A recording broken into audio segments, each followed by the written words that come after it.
friends don't come, my parents are here, none of my friends. So, hey everyone. Hey everyone.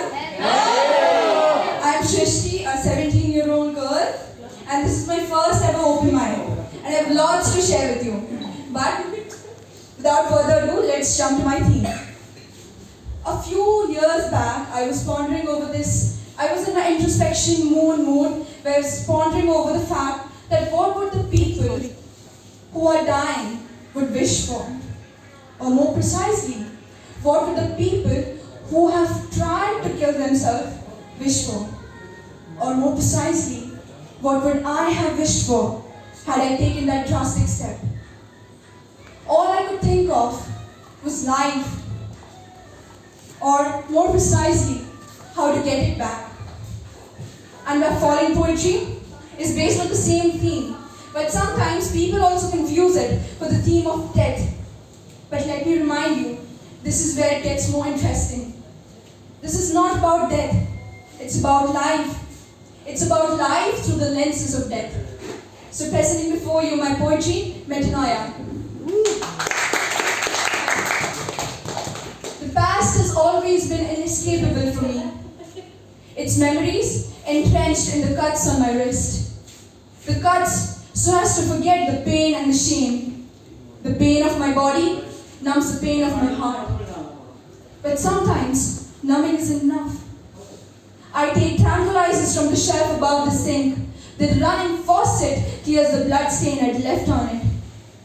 I take a handful and put it in my mouth. It reminds me of days gone by when I would gobble a handful of Skittles. The sole memory is enough to push the pills down my throat, and I wait to convey this. Little by little, my breath becomes more ragged. Little by little, life oozes out of me. Little by little, death makes its appearance. But just like a good guest, it hasn't come empty-handed. It furthers and the gift elicits. The gift of life, whose existence people fail to understand until. But just like a child is unbeknownst to the value of money and throws it away unflinchingly, I tossed away my life. My heart feels as though the gift is within reach, but my mind knows the child tossed away paper, but I my time. When the last breath escapes my lungs, I discover life. I don't want it to end. Well, earlier you heard that moon phase I was talking about, but how moon came to be my alter ego, that's for some other day. You also heard me talking about quitting, how I wanted to quit, but here I am, standing before you in my first ever open mic. So I must have done something right. I don't know what it is, but all I know is it took insurmountable amount of strength. So today, I'm presenting you my last poetry, Moon, which even today gives me the sweet feeling of winning despite hundreds and thousands of losses. Moon.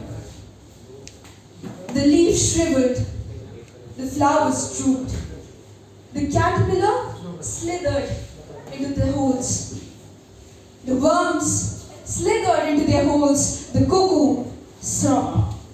I, thrown off by wind, dust off and get up. I paint fires with the blood of mine, the testament of my success through the gusty night. The moon shining bright despite all the fires glowing down tonight. I look up and see it smiling, a familiar, a knowing smile. Thank you for your patience.